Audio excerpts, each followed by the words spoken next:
আসসালামু আলাইকুম। আশা করি প্রত্যেকে ভালো আছেন। আজ আমি আপনাদেরকে একটা হাজিরা দেখার তদবির দেব। হাজিরা দেখা আসলে খুবই রেয়ার একটা জিনিস, যেটা অনেকের কাছে স্বপ্নের মতো। এই বিদ্যা আয়ত্ত করতে পারলে আপনি অনেক কিছুই জানতে পারবেন, অনেক কিছুই অবগত হতে পারবেন। মানে আপনি যে কারোর আগের ঘটনাও জানতে পারবেন, অনেক ক্ষেত্রে আপনি সামনের দিকে কী হবে সেই বিষয়েরও আকার ইঙ্গিত আপনি হাজিরার মাধ্যমে আপনি জানতে পারবেন। সুতরাং এই জাদুটনা মন্ত্রতন্ত্র বিদ্যার মধ্যে হাজিরা কিন্তু খুবই জটিল একটা জিনিস। এই বিদ্যা যে আয়ত্ত করতে পারে সে অনেক কিছুই করতে পারে। ঠিক আছে, সহজ কথা, আপনি যদি সামনে কী হবে এটা যদি অনুমান করে ফেলতে পারেন, এটাই অনেক কিছু। এটা আশা করি ভেঙে বলতে হবে না। পরে ভিডিওটা না টেনে শেষ পর্যন্ত দেখবেন। আমার চ্যানেলটা সাবস্ক্রাইব করবেন, লাইক কমেন্ট শেয়ার করবেন। আপনাদের ব্যক্তিগত যে কোনো প্রয়োজন বা যে কোনো কাজ আমাদেরকে দিয়ে করাতে চাইলে স্ক্রিনে দেওয়া নাম্বারে সরাসরি ফোনে, হোয়াটসঅ্যাপে অথবা ইমোতে যোগাযোগ করে যে কোনো কাজ করাতে পারবেন, দেশে বা দেশের বাইরে থেকে।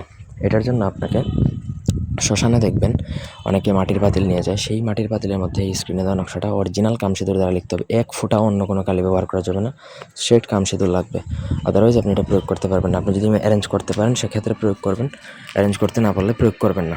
ঠিক আছে, ওই মাটির পাতিলের মধ্যে লেখা হয়ে গেলেই কিন্তু আপনার প্রসেস করা শেষ।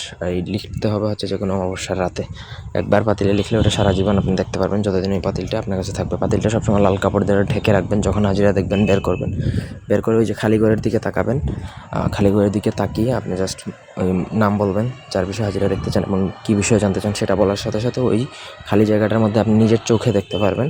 ঠিক আছে, কী বিষয়, যে বিষয়ে জানতে চান সেটা বলার সাথে সাথে আপনি হাজিরার মাধ্যমে সেটা দেখতে পারবেন আপনি স্বচক্ষেই। এবং এটা সাধক ছাড়া অন্য কেউ দেখতে পারবে না। মানে আপনি কাজ করলে আপনি দেখতে পারবেন। ধন্যবাদ।